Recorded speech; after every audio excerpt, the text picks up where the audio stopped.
ปิดภาพมาวันนี้ก็เป็นสีลมๆเนาะทุกคน หลังจากที่พายุมาเนาะหลังจากที่ฝนตกวันนี้ก็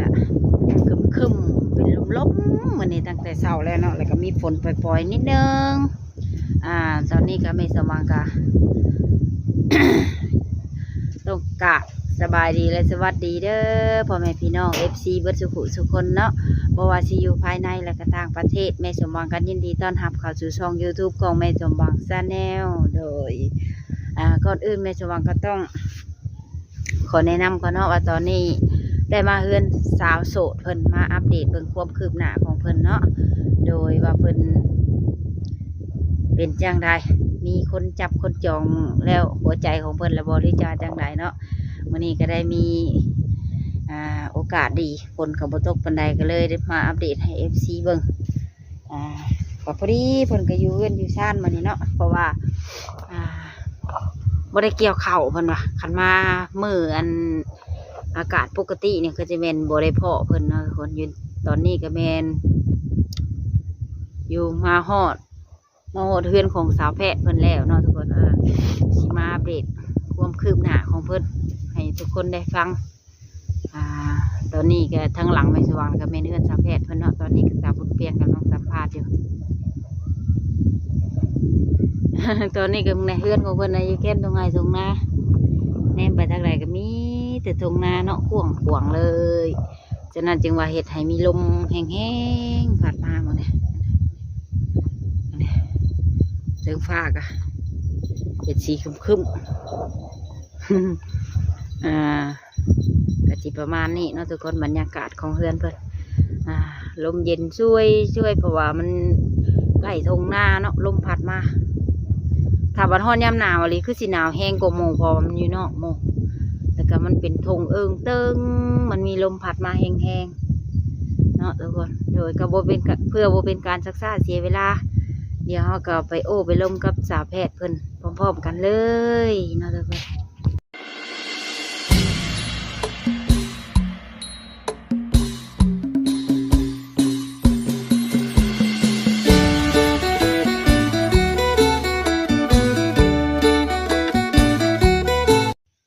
สบายดีโดยสบายดีเด้อมื้อนี้ก็มาบ้านน้องแพทย์เพิ่นเนาะโดย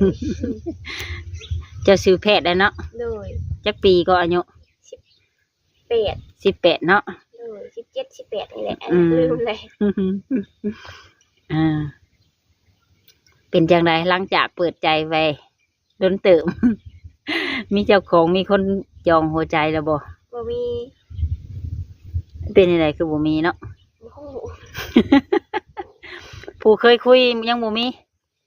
ผู้เคยคุยตอนนั้นได้จ้ะเป็นอยากคุยนำเบิดแล้วแบบตอนนั้นน่ะทักมาวุ่นๆบ่โดยบัดตอนนี้ก็เงียบไปวุ่นๆอีกเงียบ ตอนเปิดใจไม่นะทักมาเซลบ่โดยวันนี้ทักมาได้สักพักเลยเพิ่นยาบัดแล้วบ่มีจักคนเลยที่แบบตกลงปลงใจว่ามักกันมีแต่ว่าก็ได้เลิกกันไปแล้วเป็นอะไรคือเลิกเจ้าเลิกก่อนบ่หรือเพิ่นเลิกก่อนโอ้โหไผเลิกก่อนเพิ่นบ่อ่านแล้วเพิ่นบ่ตอบแชทไลน์ไปเลยเพิ่นบ่อ่านบ่ตอบโดยมันเป็นจังไดเนาะโทรศัพท์เพิ่นตายบ่หรือว่าจังไดเนาะบ่จักแล้วเนาะ สรุปตอนนี้หัวใจของเจ้าคือว่ายังว่างโดยสูตร100%เนาะโดยคนผู้จบผู้งามป่านนี้มีแต่ว่างโดย มีแต่ทักทายมาเซลแล้วบัดยาไปซื่อๆติโดยอันนี้ก็มาอัปเดตเบิ่งว่าออกพรรษาแล้วสิมีข่าวดีแล้วบ่หรือว่าจังใดว่าก็เลยชวนกันกับสาวบุญเปียงมาสัมภาษณ์เบิ่งว่าโดย เป็นจังไดบุญออกพรรษาม่วนอยู่บ่ก็ม่วนอยู่ได้ไปลิ้นไปเที่ยวทางใดก็มีแต่ลงวัดแล้วก็ขึ้นมาวัดบ้านเฮาเองนี่บ่โดยเพิ่นมีจัดแบบใดมีเรือไผแล้วก็ปีตะเก่าบ่มีแล้วเรือไผแล้วก็บ่มีลอยกระทงอีกปีนี้แล้วมึง นี่ลอยกระทง โดย พิเศษกว่าปีผ่านมาเนาะ โดย แต่ที่บ่พิเศษนี่คือเจ้าก็ลอยคนเดียวคือเก่า โดย อันนี้ก็รับไปก่อนเจ้าเพิ่นลอยคนเดียวเจ้าเพิ่นลอยมีคู่ เที่ยวกระทงทาง ปิ่นความแข็งอยู่แล้วเนาะ โดย ก็มีวงดนตรีมาเสพบางงานเนาะ เฮามีบ้านเฮาบ่เคยมีดอก แล้ววันนี้งานบุญทรงเรืออยู่สวรรค์เขตได้เจ้าก็ได้ไปอยู่ บ่ได้ไปบ่มีเงินบ่มีคำ ตั้งแต่เจ้าเกิดมาจะเคยได้ไปอยู่บ่ บ่เคยได้ไปจ้าเทื่อ สรุปคือบ่เคยเห็นจักเทื่อเนาะ โดย คันเห็นก็แม่นเห็นในโทรศัพท์แม่นบ่ โดย ที่เจ้าไปเที่ยวไกลชุดนี่ฮอดใส่ มีแต่ไก่ชุดมีแต่ซิโนแล้วก็แถวเซเว่น เซโนแล้วก็เซเว่นแถวเซโนเฮานี่เนาะ โดยเซเว่นซิโน เซเว่นนี่แม่นบ่อนซื้อของกินของหยังเครื่องทาหน้าทาตาเนาะ โดย เป็นยังไงหมู่เฮามีผัวลูกเอาผัวก่อนแล้วปะจ๊ะ มีแล้ว มีแล้ว โดย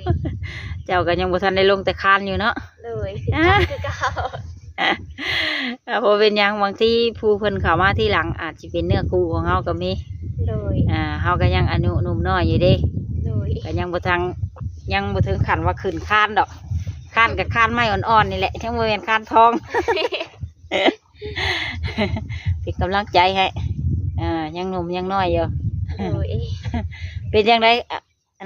อากาศฝนตกฟ้าลมฝนตกเจ้าก็มีเกี่ยวข้าวอยู่บ่ มี ตากฝน ตากฝนสีจังคางขี่ใส่ละกันนี่ หลายให้บ่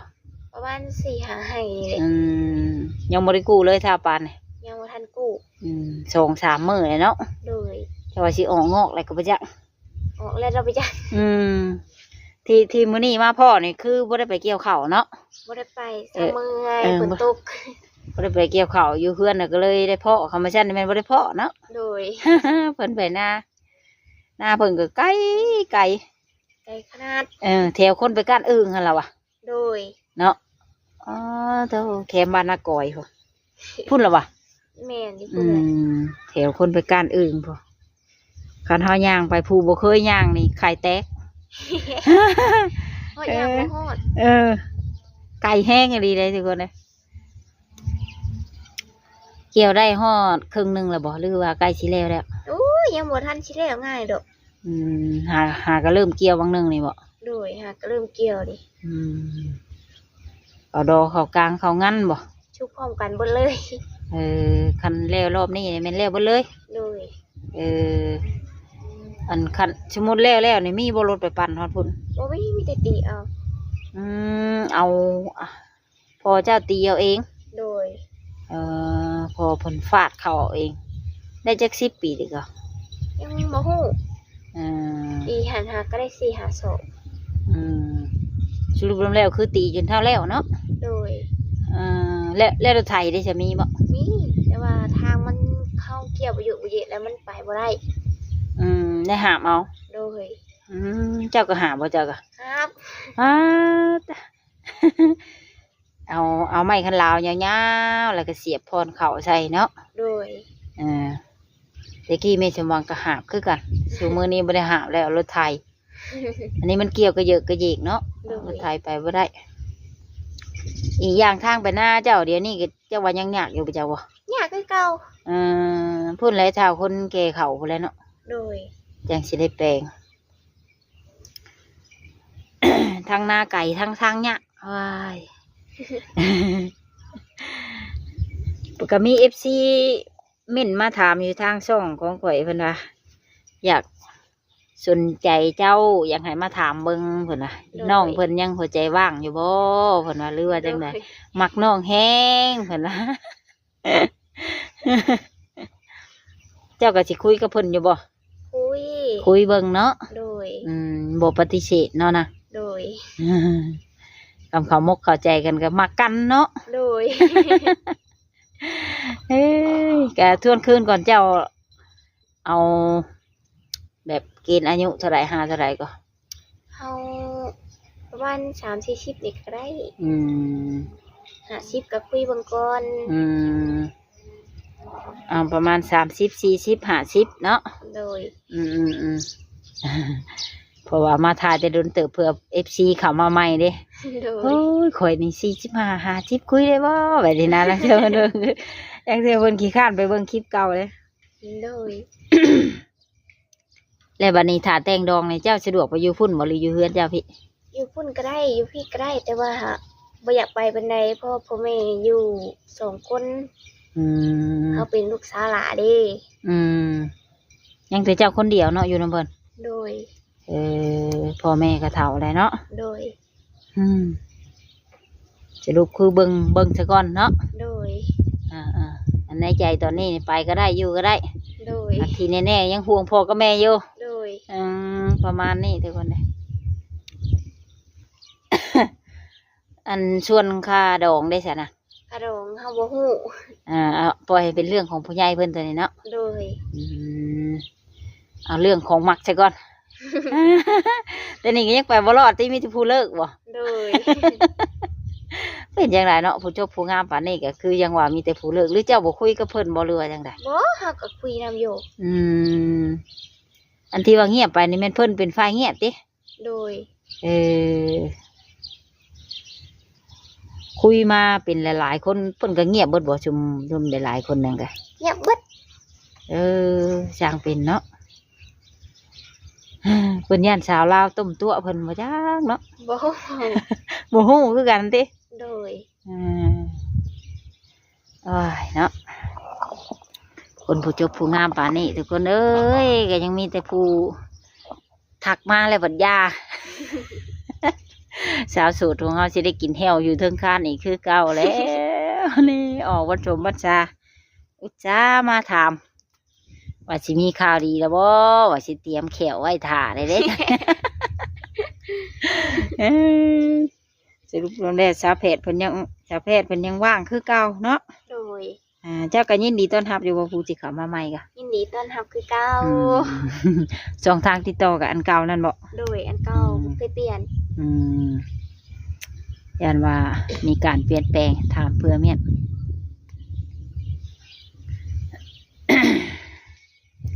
บ่ได้คืออยากไปไทยบ่แบบแล้วเขาแล้วนำ อยากไปแต่ว่าพ่อแม่เพิ่นบ่ให้ไป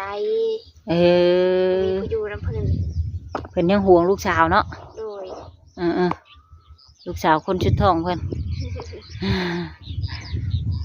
ปกติแล้วจะมีอ้ายกับน้องคิงกี่คนจ้ะ มีอยู่5คน แต่เพิ่นมีครอบครัวเบิดแล้ว มีเบิดแล้ว ยังแต่เจ้าคนเดียว โดย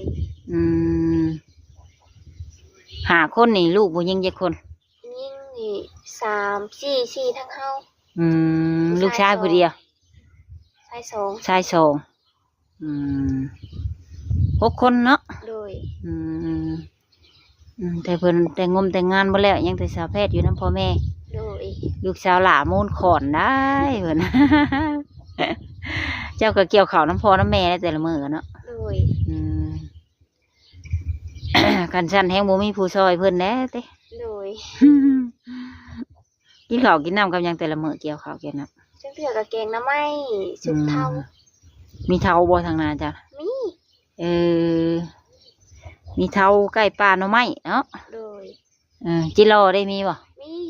ตึกปูตึกปลาปิ้งตำมังคุง กินไปแบบนั้นเนาะ โดย ชิ้นดาดเจ้าเคยได้กินอยู่บ่ บ่เคยได้กิน บ่เคยได้กินชิ้นดาดจักเทื่อแต่เกิดมาเนี่ย โดยบ่เคย เจ้าก็อยากอยู่บ่เลย โอ้ยชุดตะยาก บ่เคยกินเนาะอยากกินลองเบิ่งแบบนี้บ่ โดย ครับถามไว้ดังเทื่อมี FC เพิ่นอยากฮู้เนาะ โดย ดังเทื่อเพิ่นคิดอีบาปอีดูสงสารเจ้าเพิ่นฝากเงินมาให้พาไปซื้อกินก็สิพาไปซื้อเนาะ โดย ส่วนแม่สมหวังนี่ก็เอาไว้ฟังเบิ่งขายข้าวขายน้ำพุ่นแหละ ได้กินข้าวไหม้แล้วบ่ในเฮือน ได้กินแล้วเอาไปซีเมื่อนะเขาเบิด พอตีเอาแล้วเอามาซี โดย ใส่ยังมา ใส่รถ เอาขึ้นนักวันเต้ โอ้โค้งบ้านอื่นพ่ โดย โอ้บ่ได้มาทางบ้านเฮาเนาะ โดยกับเขาก็อยู่หน้านี่ โค้งไปสีทางบ้านอื่นเลย โดย เพราะว่าหน้าเพิ่นมอทางบ้านอื่นบ้านไกลๆพ่ มาทางบ้านเฮานี่แหละแล้วเขาบอกเกี่ยวเขาก็อีกแล้วเนาะ โดย คนจังสิหุ่มแปลงน้ำกัน โดย วันนี้ก็อยู่เพื่อนมึงในคืมฟ้าคืมฝนทุกคนเอ้ ตก ย อีกแล้ว เนาะ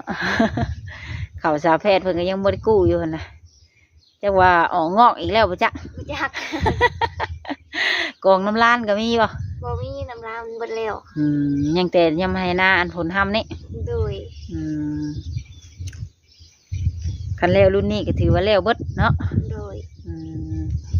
อาจจะมีหยังอยากฝากถึง FC ผู้ที่เข้ามาใหม่ บ่มี อยากให้เพิ่นฮักจริงบ่อีหยังก็เว้ามึงเด้อ บ่จักข้อมาเลย มีแต่อยากให้คบก็คบอีหลีเนาะ โดย บ่อยากให้เงียบๆไปก็ก่อนสิเงียบก็อยากให้บอกในจักหน่อยเนาะนะ โดย คันเงียบไปเลยแบบนี้ก็ บ่เอาได้ บ่เอาเนาะ โดย ให้บอกเหตุผลซะก่อนจะเงียบไปเนาะ โดย เฮาก็ขึ้นฮอดเพิ่นอยู่บ่คันเพิ่นเงียบไปแบบนี้ ก็ขึ้นฮอดอยู่ เพอเฮาเคยคุยเคยแชทนํกันเนาะ โดย เงียบจุดปุดไปแบบนี้ก็ เป็นอันบ่คักเนาะ โดย ก็โอเคใช่เนาะนะรบกวนมานี่ก็ โดนเติบก็ไว้พอกันมื้อหน้ามื้อในสำหรับคลิปนี้ก็สิได้กล่าวคำว่าสวัสดี โดย สบายดีโดย ก็เป็นจังไรเนาะทุกคนหลังจากที่ได้โอได้ลมกับสาวแพทย์เป็นแล้วเป็นทีเรียบร้อยเนาะทุกคนตอนนี้ก็ได้สัมภาษณ์โอลมเพิ่นเป็นทีเรียบร้อยแล้วเนาะทุกคนสำหรับคลิปนี้เนาะทางว่าภาพใดเนื้อหาใดมันโมสุภาพเนาะไม่จำว่าก็ต้องกลับขอโทษขออภัยน้ำหลายๆเด้อทุกคนเด้อโดยและก็สิ่งที่ลืมบ่ได้เนาะแม่สองก็ต้องกลับขอบุญขอบคุณ FC ทุกท่านที่เขามาเบิ่งแต่ต้นจนจบเนาะขอให้ FC ทุกท่านจงอยู่ดีมีแรงสุขภาพเข้มแข็งอายุหมันควรยืนเด้อทุกคนเด้อโดยเงินไหลน้องทองไหลมาเนาะเฮงๆรวยๆเนาะอยู่ดีมีแรงสาธุโดยก็สำหรับคลิปนี้ก็สิได้ขอจบคลิปไว้เพียงเท่านี้ไว้พอกันใหม่ในคลิปหน้าเนาะทุกคนสำหรับคลิปนี้ก็สิได้กล่าวคำว่าสบายดีบ๊ายบาย